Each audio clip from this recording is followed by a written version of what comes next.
Hey everybody, it's Mark Graban here. Welcome to episode 45 of Lean Whiskey. It's going to be a little bit different today. You're going to hear that soon. One thing that's not different is that we're joined, of course, by Jamie Flinchbaugh. How are you, Jamie? I'm great. Good to see you. Good to see you. Anything else you want to say to kind of tee up this kind of unique episode today? Yep. So this is a special crossover event with the Just in Time Cafe celebrating their 100th.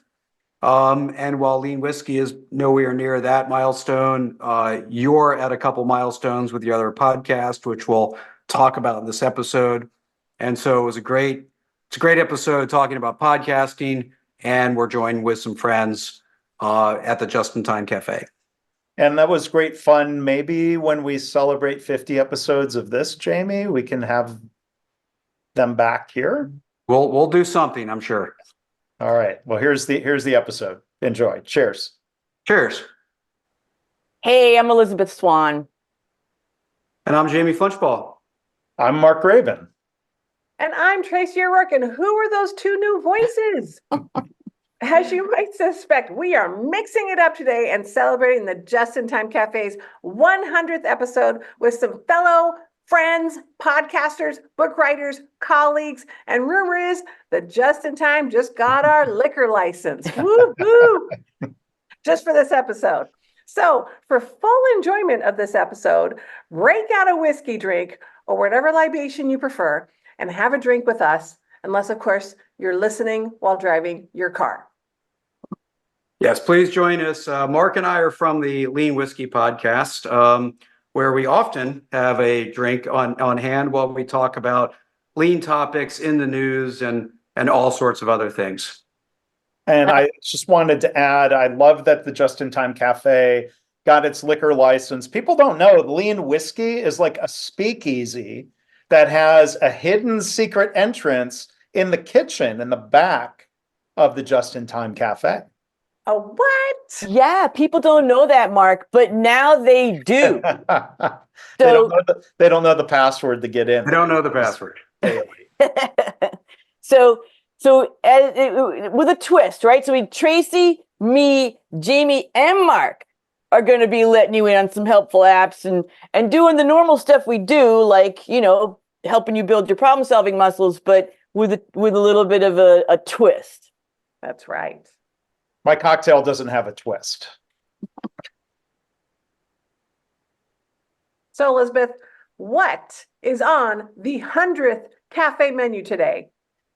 Oh, Tracy, today's highlight is whiskey cocktails, or maybe more pointedly, the reason behind our whiskey cocktails. In celebration of 100 cafe episodes, we've invited our good buds, Mark Graban and Jamie Flinchbaugh of the Lean Whiskey podcast to mark this milestone with us. And we're ready to talk all things podcasting with them today, right? And then we'll do a little bit of hot apps where the four of us are going to let you in on our current faves. So stay tuned for some solid tips there. But I mentioned a twist. Maybe it's a garnish, maybe nothing. I don't know, because in honor of today's podcasting collaboration, we each made our favorite whiskey cocktail. So we're going to find out about our guests and their drinks. So before we talk about podcasting and apps, let's learn more about our spirited guests. So Jamie, would you like to lead us with a little whiskey appreciation and a little bit about you? Yeah, absolutely. So, Jamie Flinchbaugh, I've been a consultant, advisor, coach, consultant, author around lean for a long, long time. But today I mostly do executive advising, coaching, and thought partner work. And in addition to Lean Whiskey, I also wrote the book, People Solve Problems, and have podcast, People Solve Problems. Mm-hmm. So my cocktail be a little original because I made it myself. It's called the Black Forest Kiss. It's just so people can see. Can't Google this. It's whiskey, vermouth, cherry liqueur, and chocolate bitters with, of course, cherry garnish. So that's my cocktail I decided to make for tonight. Ooh. That interesting. Sounds really good. I definitely want to try that. I do. It's a good winter cocktail. Right Too on. bad this is a virtual speakeasy because I'd be grabbing your drink right now. Always happy to share. Here, try a sip. Mm-hmm. All right. Mark, what you got? What you got over there? You got a backup and a real drink? What's going on? Oh, right. So first, a little bit about me, and I've been on the Just in Time Cafe podcast, so it's great to be back in the cafe with my friends. I am author, speaker, consultant, entrepreneur, podcaster, etc. Written books. My most recent is called The Mistakes That Make Us. One of my podcasts that I host and produce is called My Favorite Mistake. And I've been doing a lean podcast. We're going to talk about the podcast more. My drink. Oh, and I should say for those watching on video, I went to the Reds opening day game here today. As we were recording this, I was not drinking bourbon at the game. So my cocktail here is my first drink because I knew we were going to be doing this. I have made, it's a perfect Manhattan. Mm. So it's made with rye whiskey, I prefer. You can do a Manhattan with bourbon. I used Whistle Pig 10-year rye, bit of a splurge, but it was there and it's good. And then what makes it a perfect Manhattan, normally it would be 2 ounces of whiskey, 1 ounce of sweet vermouth, and some dashes of bitters. What makes it a perfect Manhattan is when you do an ounce of dry vermouth, a half ounce of dry vermouth, a half ounce of sweet vermouth, because the sweet vermouth can be a little heavy. Today's kind of feeling like spring. Perfect Manhattan, a little bit lighter version of a Manhattan, and I used walnut bitters, which gives it a nice nuttiness. So that's my perfect Manhattan, and I've done it over a big ice ball, which you could also drink it up in a martini glass. I don't know. That sounds really nice. I'm impressed with the walnut bitters. I know a lot of bitters, and I did not know walnut bitters. So yeah. I'm already like just sort of taking that in. That and the ice ball. I'm like kind of appreciating both those things right now. Well, I was realizing, I don't know, Tracy, that you and I have described ourselves to our guests ever. And, whiskey podcasters or listeners, they may also want to know. So I would say one thing I tell people, if you've ever seen Pirates of the Caribbean movies, you know that Keira Knightley plays Elizabeth Swan. So I have a background in piracy, but also over 30 years in the continuous improvement business. So, and so like my buds here, I am also an author. Tracy and I both wrote a book. My latest book is Picture Yourself a Leader. So I have been doing a lot of, What Mark Graban, is that a familiar cover? I have a copy of. Oh my goodness. So that book has led to lots of things, including lots of speaking. So whereas I wasn't doing it as much before, that seems to be a lot of what I'm doing now. Other than that, I am coaching people. I am helping organizations go through things like lean transformations and, oh goodness, there's podcasts, there's books, there's all kinds of things, consulting. So, but I am interested in hearing about how Tracy's, oh, wait a minute. I didn't tell you what my drink was. What's your drink? What is my drink? My drink, and I thought I was going to impress the hell out of Jamie, and he's like, oh yeah, I know that drink. So it's called Remember the Maine. And I just have to read this because it's just such a great listing here. It says, remember the Maine, a hazy memory of a night in Havana during the unpleasantness of 1933, when each swallow was punctuated with the bombs going off on the Prado or the sound of 3-inch shells being fired at the Hotel Nacional, then haven for certain revolutionary officers. Treat this one with respect it deserves. Take a tall bar glass, toss in 2 lumps of ice. Onto this foundation, donate the following in order given. 1 jigger of good rye whiskey. I put bullet in here, I think I mentioned. It said use good rye whiskey. Sorry. No, that's my sorry. You meant it to sting. You meant it to sting. Donate the following in order given. Oh, blah, blah, blah. Okay, 1/2 jigger Italian vermouth. 1 to 2 teaspoons cherry brandy, and a 1/2 teaspoon absinthe or Pernod. I believe it's Pernod. Stir briskly clockwise fashion. It makes a seagoing, presumably. That makes it seagoing. Anyway, it's really, really good. And Jamie would have made one, but he didn't have any absinthe. Correct. That's usually the bottleneck in probably cocktail making supplies that you have on hand. Right. Yeah. That sounds delicious as well, Elizabeth. Very Yeah, nice. it is. And how about you, Tracy? Okay, so I won't spend a lot of time talking about me, but I have been doing this for over 25 years, process improvement. Absolutely still love it. A self-proclaimed zealot of process improvement. And of course, we started the Just in Time Cafe together, as most people know. We have a podcast. We wrote our first book, which is coming out, the second edition, Problem Solvers Toolkit, coming out very soon. Very excited about that. And I also did a parody music video called Baby Got Tools. Oh, And I converted Sir Mix-a-Lot's Baby Got Back to Miss Fix-a-Lot's Baby Got Tools. And I actually am working on a new song, 5S Baby. All right, stop. I'm not telling you to stop. That's just from the song. Sorry. That's exactly right. Cannot wait. It's almost ready and super excited about it. And I'll just say that when I'm not working and getting paid to do process improvement, I love helping nonprofits achieve their missions with helping them with process improvement. So, and there's a lot of people in San Diego that are nonprofits that are very active. So that brings joy to my heart. Okay, so my drink. So please don't judge me. My bartender, AKA my husband, he left for Nashville today for the weekend with his buddies. And I was going to have him make me a good old fashioned tonight. And he left. I checked our stash and apparently he drank all the whiskey. So I have wine, red wine. But I will say that the last time I had whiskey was on St. Patrick's Day. And I had shots of Jameson before, with Bailey's and coffee before I played pickleball. And it was a spirited event I bet. that day. So I bet neither Mark or Jamie's ever had Bailey's. I have. Yeah, I've had Bailey's. I like red wine. You know, it's not a cocktail. I like red wine, and I've made my own whiskey cream, but I'm going to assume you're going to be back in stock when he gets back from Nashville. yes, I think so. I think so. Because I'm going to text him angrily and say, you drank all the whiskey. It's a different inventory problem than I might have.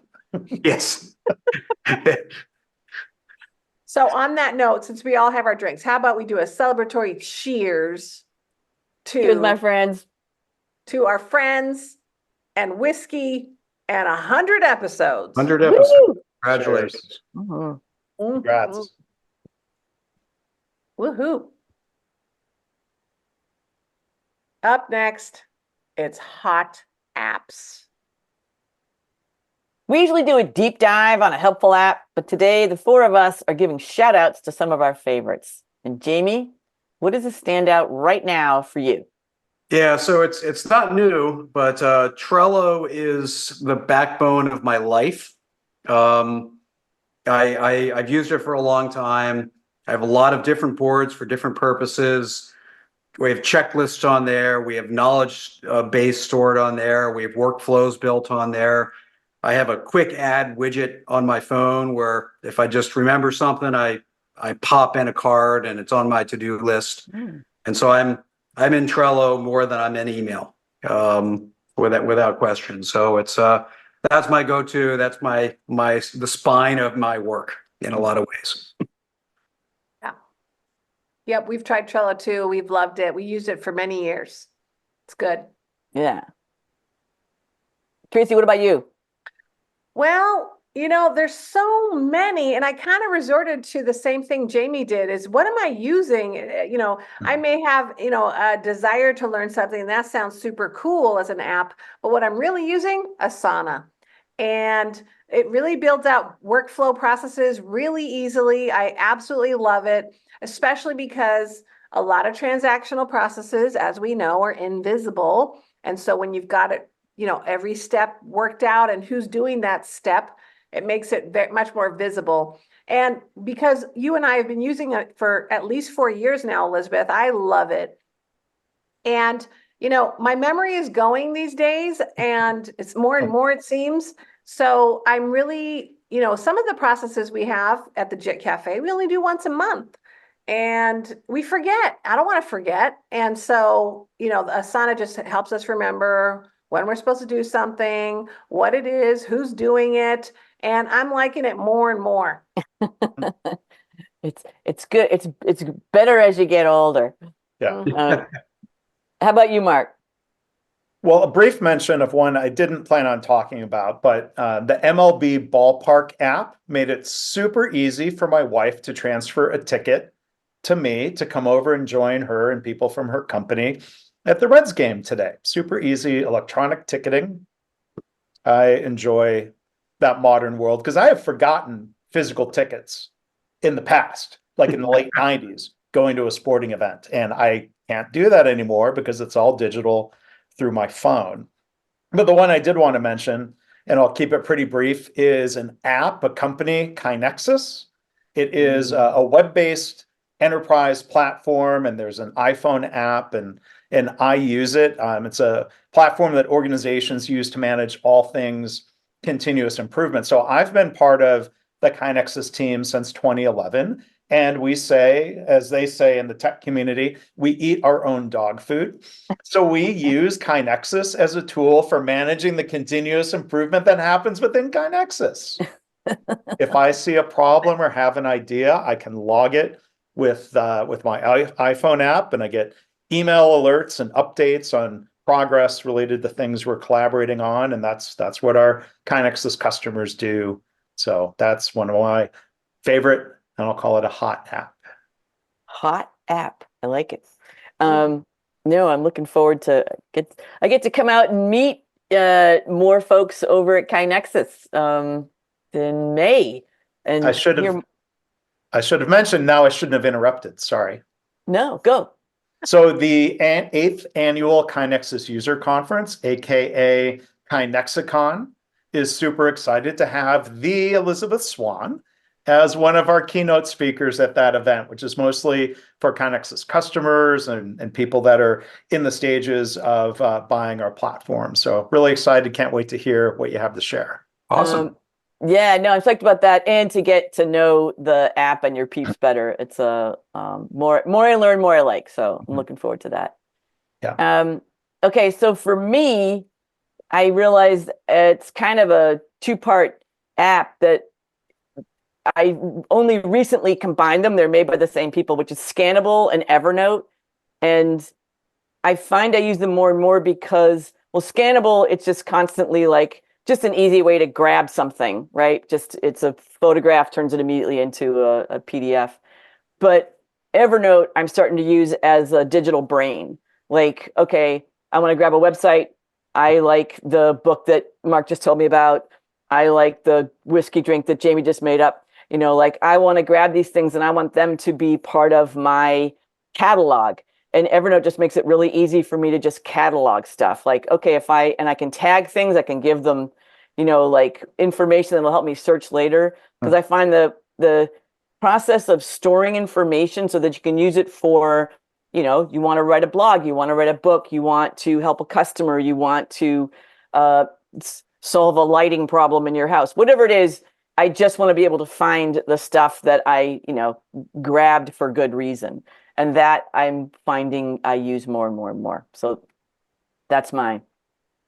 Well, I was a heavy Evernote user when it first came out. And I don't remember what I transitioned to when I stopped using it, but I lived in Evernote when I first engaged with it. It's one of those apps where it seems like iPhone built-in apps start taking over. Like you could use the Apple Notes app to capture those thoughts and ideas and photos. And I guess that's what I use for that. Yeah. And it makes it's sort of an octopus. So whatever you use, you could just like send it in. So whether it's an Apple Note or whatever, I kind of like that aspect of it. It's like just it doesn't care how you get it. Just throw it in. Awesome. Yeah. Yeah. That's our app story. Mm-hmm. I'm surprised none of those apps were related to whiskey. Where is the whiskey app, really? Well, maybe we should collaborate on that. Yeah, we're gonna make it up. We'll make it up, just like Jamie did his drink. Yeah. Yep. I'm Elisabeth Swan, and you're listening to the Just in Time Cafe podcast. Coming up next, it's all things podcasting with Mark Graban, Jamie Flinchbaugh, Tracy O'Rourke, and Elisabeth Swan. I'm Tracy O'Rourke, and you're listening to the Just in Time Cafe podcast. We host these monthly, so you can go to www.jitcafe.com. That's jitcafe.com, and go to our podcast page. Okay, let's talk about what's in the news. And how about another cheers? Why not, right? Just in Time Cafe hits 100 episodes. Cheers. And Cheers. hey, Cheers. Mark, you're hitting 250 for my favorite mistake. Right? And also 500 for the lean blog. Dang. He is the Dang. OG. He is the OG. It's hilarious to me that I started that these milestones lined up in the same month, March 2024, because I started the Lean Blog podcast or Lean Blog interviews in the summer of 2006. And I've done those apparently roughly every 2 weeks pretty consistently since then. And I started My Favorite Mistake in September 2020, a pandemic project. I was doing 2 a week. Now it's been 1 a week. And it just so lined up that if you were to chart the slope of those podcasts, it intersected with the milestone. Probably shouldn't have had them intersect with the milestones in the same month, but they did. And the now- same month as 100 episodes Yeah. of the JIT. More Cafe. intersections, Mark. More intersections. Dang. Dang. Jamie, do you have any sort of round number here on People Solve Yeah, Problems? what do you got for round numbers, Like Jamie? 20? That's a good round. What Yeah, is it? it's probably in that ballpark. I made a conscious choice not to number the episodes, so anytime I want to know, I have to go count. I don't know if that's a good decision or not, but I kind of wanted to not worry about the number. So it hasn't been a year yet. I started it last summer, and we're doing 2 episodes a month, so you can do the rough math, but yeah, I haven't been counting the numbers, so. Jamie's got two degrees from MIT. He can count. So if you I can count. Yeah. Sometimes counting though makes you focus on the wrong thing. So but Okay. and so I didn't want to get hung up on that for me, because I would probably obsess about that progress, or probably do it faster than I wanted to.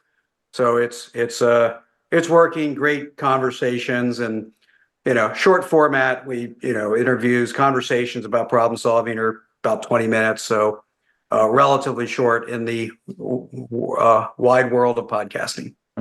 I like it. I liked your format, Jamie. Jamie had me on really early, his first round of Yes, guests. you were. Yeah. And it was just fun. It was like, here's a bunch of areas we could go. Pick one. It was like just sort of loose but also, relevant and targeted. I liked it. Yep. Thanks for coming on. Yeah. Awesome. So what instigated you, Jamie, to start yours, right? So you're the freshest face on the podcast scene of this quadrangle right here.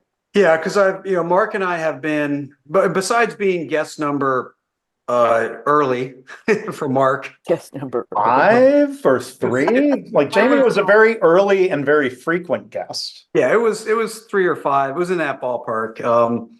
And Lean Whiskey, we started because we would get together, when the rare chance would be in the same city, we'd go find a whiskey bar. Usually Mark would guide me towards the right one.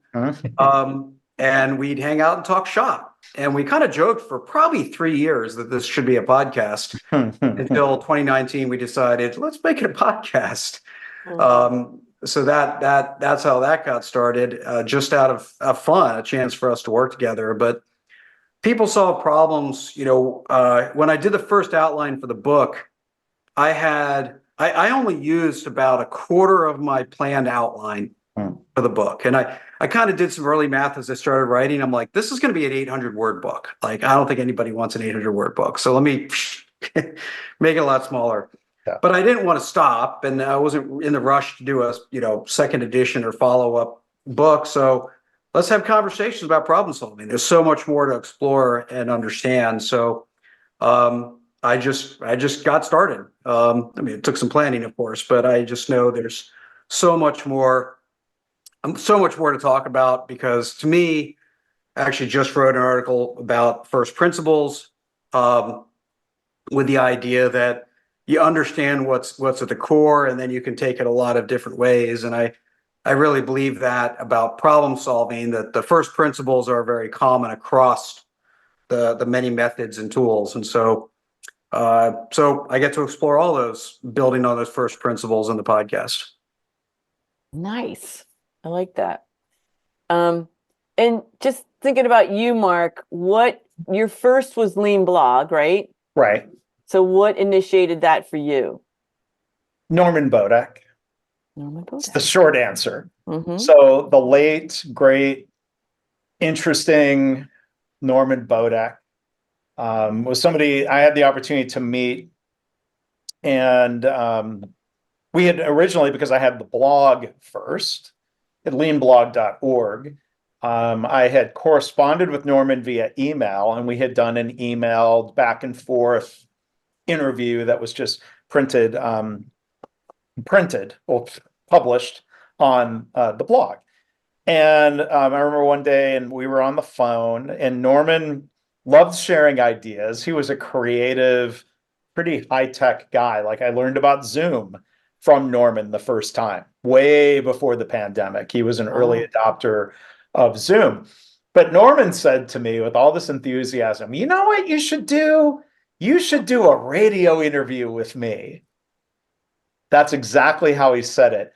And I do not own a radio station, a radio transmitter. I do not have a radio show, and I did not think that was likely to happen. But in the middle of 2006, podcasting was happening, and not as easy to produce or listen to the podcast as it might be today. And so I took Norman's idea and I said, oh, there's this thing called podcasting. We're going to connect through Skype, which he was very good at. And that was the first episode. I don't know if I might have later gotten into podcasting, but it was absolutely Norman's gift of an idea. So he was the first guest. He was on, and I went through and I counted this up recently. He was a guest 14 times. Jamie is tied for second with John Toussaint. He's been on there 9 times. And in episode 50, he interviewed me about 50 episodes. I'd have to go back. Like, did you ask, like, do you think we'll be doing something for 500 episodes someday? So I absolutely have to thank Norman for that idea. Yeah. That's lovely. Radio. Yeah, Radio. and I had heard that story and I completely forgot it. So I'm thrilled you have a chance to tell it again. Yeah. And I'll come back to Lean Whiskey, because obviously Mark has several podcasts, but as you know, Mark had the idea for this being a podcast. Like I said, we kind of joked about it for a couple of years, and I think I might have been the impetus, like, let's go, let's do this. Yeah. I might have been looking for something to do around that time, even if I was pretty busy. Yeah. But it was, as I kind of think back on that, right? Mark had this idea. Hey, you know what would be cool? So Tracy and Elisabeth, I guess, how did both of you get started? Did it just come out of a conversation naturally? Did one of you have the idea and approach the other? How did you all get started? You want to Tracy? share, or do you want me to first? You go, Tracy. Okay. Well, it's funny. It wasn't our idea. So at the time, we were with another company and we had a partner, and it was his idea. And I was like, what? And I'm like, well, I don't know. And so we kind of, ran with the idea, and, we came up with these podcast rooms, and we started it in 2016, Elisabeth? Yeah. And it was a process. We were very focused on the process, and it felt it felt a little laborious at first.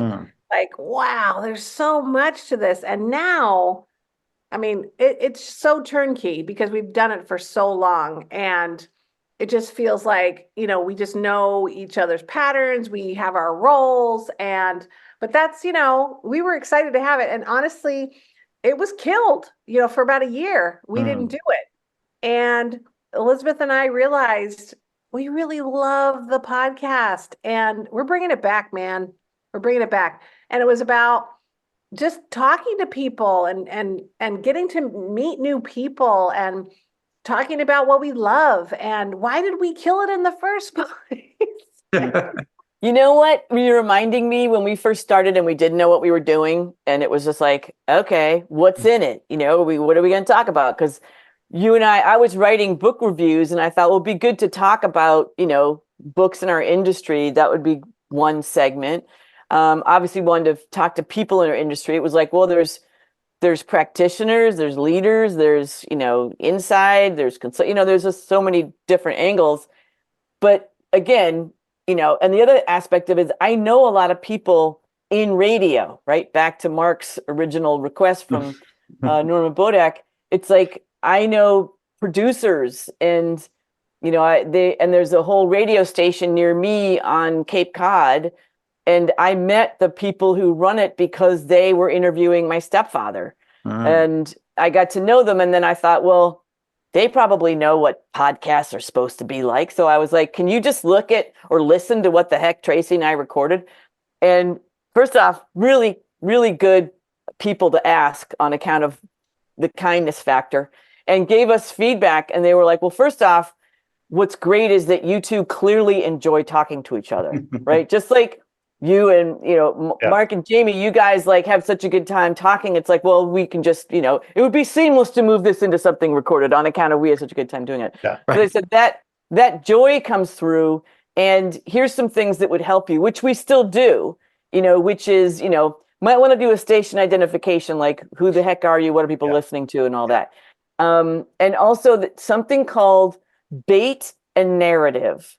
And that sticks with me to this day, which is, say what's coming, leave a little mystery. Like, what's that going to be about, And so taught me some staples that helped Tracy and I frame it, and give it that structure, and then cut loose, right? And have fun with it. And I think since we resurrected it after a year hiatus, and it felt like, oh, now we can really have fun. So when Jamie reached out and was like, 100 episodes coming up, looks to me. So what do you think? Want to have some fun with lean whiskey? It was like, oh, hell yes.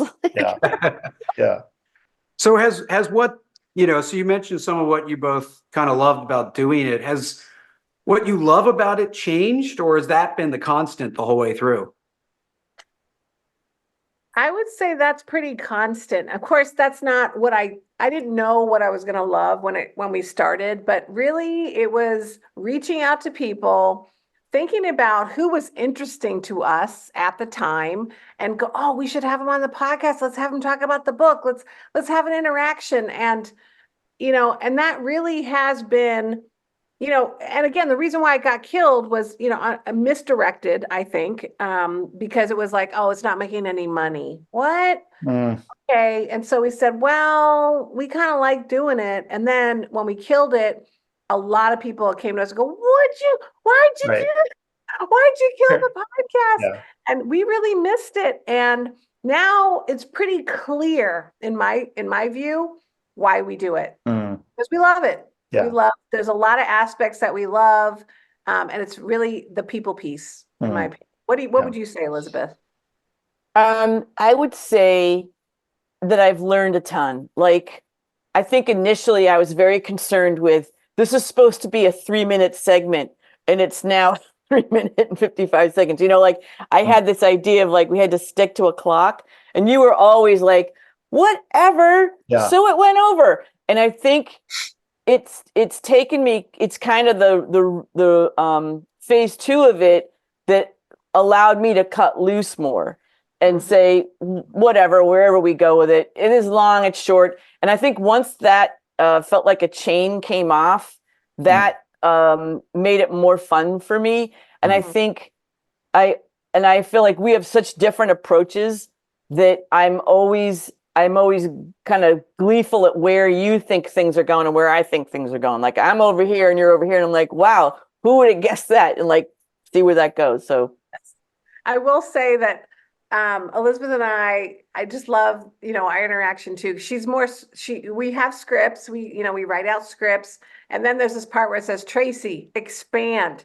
And I don't write anything. I just talk. Blah, blah, blah, blah, blah. And she was like, that was great, Tracy. Like, good. what are you gonna say, Mark? Well, you mentioned the clock, and like for one, yeah, podcasting thankfully doesn't have the constraints of like radio. If you've ever been a guest on a radio talk news station, like it's all computer controlled. If they don't stop at like 17 minutes and 15 seconds past the hour, the commercials running whether they like it or not, right? So Yeah. podcasts are unencumbered by that to a fault. But I was going to share, if I could, like part of my original concept for lean whiskey was not just an excuse to talk about whiskey. That was part of it. But if you know the lean coffee format, Oh, yeah. my original concept was that we would structure it like lean coffee and have the timer for a topic, and the timer would go off and we would go on to the next thing. But it's whiskey instead of coffee. And I don't know if any of you have watched the show on ESPN, Pardon the Interruption. Jamie and I are almost as old as not as old as Tony Kornheiser and Michael Wilbon, but that show is almost structured like Lean Coffee, where they show this rundown of what's coming, and there's a timer, and the clock that it hits 0, and you hear a bing, and sometimes they move to the topic that's next, and sometimes they keep yapping. And that was kind of my vision for the format, but we ended up, and I think Jamie was like, yeah. We don't need that much structure. We can be a little looser about it, but there's a little bit of that origin or thoughts of like we have this spirited debate, pun intended, but are discussing lean instead of sports. Yeah. Yeah, and I think, it really helped me that Mark knew what he was doing, right? Because he had been doing this for so long. And so I could put my faith in his abilities to understand podcasting, because I was wading into the deep end there, and so I certainly do my best to pull my weight in the process, but fundamentally that made it so much easier. And the fact was we would just have chats about this stuff, right? About lean stuff. And, it was interesting to us. And I still remember we had a conversation about halfway through, the format started to grow, like the length started to grow. And we're like, hey, fun. Is that a problem? Or do we care? And we're like, well, if our goal is to enjoy the conversation, then we don't care. Well, if people don't really like it, they won't tune in, and that's okay, right? That's their choice. So I think more than any of our other projects, right? This has been a truly just like, let's go have the conversation, let's chat and enjoy the moment. There's something to be said. As much as I would advocate for customer focus on things that are really a business. Yes. My advice, I think, is do the podcast you want to do. And if other people listen, great. To some extent, write the book you want to write. And if people want to read it, great. Yeah. Like it's, at some point it's an artistic thing and you're enjoying it and it's a hobby. And if there's not an ROI, you call it marketing expense. I don't know. Like you do it because you want to do it. And you can do it the way you want to do it. I'm taking like two things, like Jamie's, like it's almost like credo, like I just don't care. And then that reminds me of Bill Murray in like, I don't know what movie it was, but it was like, it just doesn't matter. It just doesn't matter. And he had all the campers reciting it. But it's like back to like you said, do the podcast you want, write the book you want. Like, and yeah, people are into it. Great, they're into it. And if not, I just want to add one other thing that I think it was Tracy who talked about having the right amount of structure. You have something scripted, and then there's this bullet that says, okay, just talk, expand. Like, Jamie and I do some planning, but it's not scripted, right? And I think there's this general standardized work question of, to meet whatever objective, how much structure do you need? And you can be creative within structure as opposed to having no structure at all. Just like improv, Elisabeth. Yeah. Thank you, Mark. Thank you for that shout out on improv. And that is interesting because on the one hand, I have the background of being on stage and doing improv for, 5 years. On the other hand, Tracy's way more ready to improvise than me. Like, she's like, well, let's just go, like, whatever. And I'm like, well, this is the structure, Tracy. And she's like, yeah, whatever.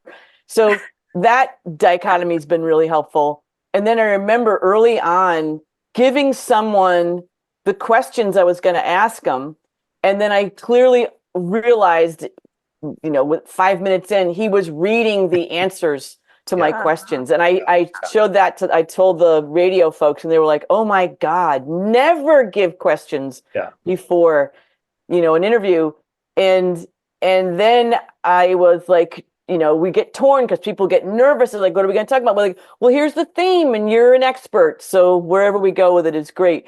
But I know you guys get that too. Like, people want to know, what are you going to ask me? They do. Yeah. I've had a guest where I could tell they were reading, and I hated that. I don't think that makes for good listening. Most people don't read in a way that doesn't make it obvious that they're reading. Yeah. And we're seeing that less and less now that podcasts are becoming more and more familiar. Early on in the earlier years, we were like, oh no, he's reading. And then, I was actually in the room with someone. I took the notes away. I'm like, okay, no, we're going to do that over. But I think I want to go back to what you said something earlier, Jamie, and it's really resonating with me right now in my life. And that is just do you, right? Like, yes, you're right. You're going to do and enjoy yourself and do a podcast. And if people don't want to listen, that's okay. And, I, for years, have put a lid on some of my energy. And I'm just, feeling like, no, I can't do that anymore. If people don't want what I have, go find your people. It's okay. Yes. Go find your people. If I'm not your person, fine, but I'm not going to change, right? And so I'm really leaning into that lately. And I think that's why I'm doing these parody videos, because they crack me up. Yeah. People ask me, why are you doing that? Like, because I like it. It's fun. I love that. Yeah, I think that's, and I think, because I mentor entrepreneurs, particularly student entrepreneurs. So, college students working on startups, and, everybody wants to define a really broad market. And I really encourage them to find it super narrow to where you'll have the perfect fit, right? And so, like, your perfect fit is, probably based on location, but also like love Sir Mix-a-Lot, and like, But the point is, when you find the perfect fit, then that's an automatic. Yeah. And then the people that weren't a perfect fit are just as good a fit as if you were ambiguous and broad about where you belong. And so I whether it's a business strategy or it's, you showing up on the podcast or in the market, I think it's, just be the clearest version of you. Yeah. And then for some people, you're a perfect fit. But if you're too vague and too ambiguous about who you are, you're not the perfect fit for anybody. You're an okay fit for more, but it's not, you're never a perfect fit. So and of course, you get to sleep well at night knowing you're being authentic. Yeah. And even the most popular podcasts in the United States are not everybody's cup of tea.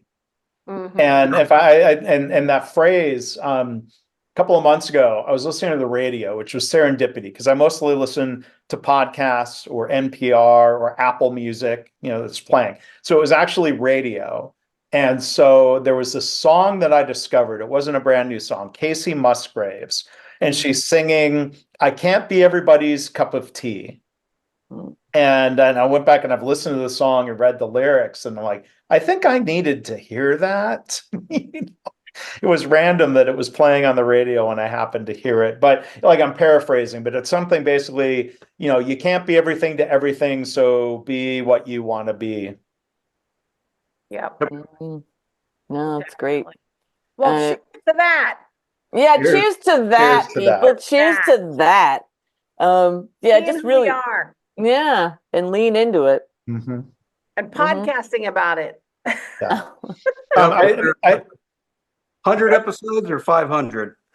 But here, I want to ask a question because I podcast because I love asking questions, and I can't help but ask a question to any of you. Are there any particular podcasting mistakes that you've learned from or make for a good story? They're thinking. They're thinking. For those who are just listening, I'm seeing their thinking faces, which does not make for great radio. So I fill the silence. Aren't you So good? the one thing that I can think of is I was about to interview someone who was a customer of Life Sharing. So Life Sharing is an organ donor procurement group, and her father was a volunteer, meaning he died. And I was very nervous about making sure that she felt comfortable. And, I think it could have gone really wrong. It could have gone not good. And so I felt like I needed to do more preparation. So, and we ended up crying on the podcast. So, which wasn't obviously, that's just what we felt at that time. And, I guess it wasn't a mistake. It was really more really being thoughtful about, this could not go well if so I called her, I reached out to her. I'm like, are you sure? What kind of questions can I ask you? I don't want to trigger anything you don't want to talk about, because she's pretty raw. And sometimes I guess the lesson learned from that is, just really, we want it to be off the cuff, but we also want to make sure that they're comfortable. That's a good point. What about you, Elizabeth, can you think of anything? No, you're just reminding me that it kind of, some of my favorite moments are you and I screwing up, like, just mispronouncing something, completely wrong word, like something where I just realized, okay, well, there's no, like, we could go back and like erase that and smootherate the whole thing. But you and I have learned to lean into, okay, well, that was a complete cock up. So let's just call it what it is. Yeah. And now that's become, and that's what improv was all about, right? Being on stage, mistakes are gold, because that's where you're going places the audience didn't see you going. And then you got to make something out of it. And so I think that's been a really nice discovery. And back to, Mark's entire book, Mistakes That Make Us, right? That the mistakes make us, right? That those make the podcast. Tracy, those are the times you and I have laughed so hard that back to, there's a audience out there, and Mark was saying there's suddenly silence. It's because we're gasping for air, laughing so hard. Like, those are just the moments that, back to Jamie's point, do what you love, that we both love. Like, those are lovable moments. So I think just when I think about, mistakes, my basic feeling is they're good. Yeah. Okay. We only have a few more minutes, so I'll go ahead and repeat the question back to you, Mark and Jamie. Do you guys? Well, I'll start because he has more inventory to sort through. More mistakes. More inventory of episodes, but it's not very profound. But fundamentally, I think, just really making sure you get the equipment right is incredibly useful. And Mark will be, I'm really grateful because he'll tell me when the audio is just not good enough, right? and so I've upgraded. I'm not a big headphones person. I don't love that. So I've upgraded and tried to improve that. I have battery backup on my router on my desktop. So even if we have a power blip, everything's good. So, sometimes it's little things, but really just making sure you have the right setup that works for you, right? There's no right setup, right? But that works for you. You don't have to overdo it. You can take a step, improve, but a little bit of equipment can go a long way. Yeah. Wonderful. How about you, Mark? I'll answer that. Story? the short version of the one mistake, and it's only happened once. So I've done across different podcasts, including some others we haven't mentioned, probably, well, at least 850 interviews, almost entirely through Zoom or Skype or technologies like that. Only one time did I forget to hit record. Ooh. And I cannot remember who it was, but what I can remember is that they were incredibly gracious. Like, I owned up to it. I'm like, you know what? I could have blamed technical issues or something. And I was just, it was someone I knew well enough, and it kills me, I can't remember. I'm like, you know what? It didn't record. And what I mean by that is I did not hit record. And that person, without much pause, was so cheerful and said, well, okay, we'll do it again, but better. We'll call that a practice session. It wasn't Norman. I'm almost saying that. I'm somehow hearing Norman's voice. But I thought that was a great lesson about being gracious about mistakes. And then the other tip, maybe for other podcasters, other than don't forget to hit record, is, at least I've learned, always do the pre-call. So Tracy, to your point of making sure the guest is comfortable, making sure the guest is prepared. So, like, the only question they know I'm going to ask is, what's your favorite mistake? And sometimes early on, I'm not trying to blame the PR firm. I learned to take ownership of this. But if there was a third party communicating in between me and the guest and they weren't prepared for that question, I've learned you don't want to surprise someone with that question. So what my one lesson was, instead of blaming, oh, those damn PR people, I'm like, I need to own the communication. And part of that is always do the pre-call, because then I can see eye to eye with that person through Zoom and make sure if they didn't know about the question before the pre-call, they have time to think about it between the pre-call and the episode. So a little bit of process change really eliminates the risk of that mistake. Nice. Nice. Very Nice. good. So I'm just going to say this, and I don't know if it's the whiskey talking, but this was really, really fun. I so enjoyed this. This is like Tracy and me plus steroids. So Plus this was liquor license. plus a liquor license, which is what we've been needing at the cafe for so long. So thank you, Jamie and Mark, for taking us to that point. And I'm just going to say, I think we're going to have to do it again. I don't see how this could possibly stop, because there's so many things we did not talk about that I would love to talk about with you guys. Let's do it again. Absolutely. We'll do it again. And making Absolutely. the virtual speakeasy a real in-person speakeasy will be Mark's. So one last empty flute situation here of like, cheers, my friends. Backup drink. I got Cheers. my Mark rye. and I are backup Yeah, drink. I got to learn backup drinks from you. See, that's another lean whiskey specific podcasting mistake. What? How did I miss that? How many lean whiskeys now, Jamie? 60? What, 40, tonight? No, 40, No. 45-ish. 45-ish. Yeah, we're not at 50 yet. Yeah. Oh, Yeah, well, that could be the whiskey talking, which we end Easy up does saying. it, guys. It's early in the evening. Yes. Well, Thank you. congratulations to you, Yes. and I'm glad everybody's continuing on, and think the lean community is richer for it all. Here to that. Yes. Thanks. 1 second. Tracy, you gonna do the last piece? I think you are first. I'm first. Okay. Thanks for joining me and Tracy and our buds. You are our favorite thing about the Just in Time Cafe, and we look forward to being your lifelong learning partners. And join us every month for your jolt of lean caffeine and lean whiskey.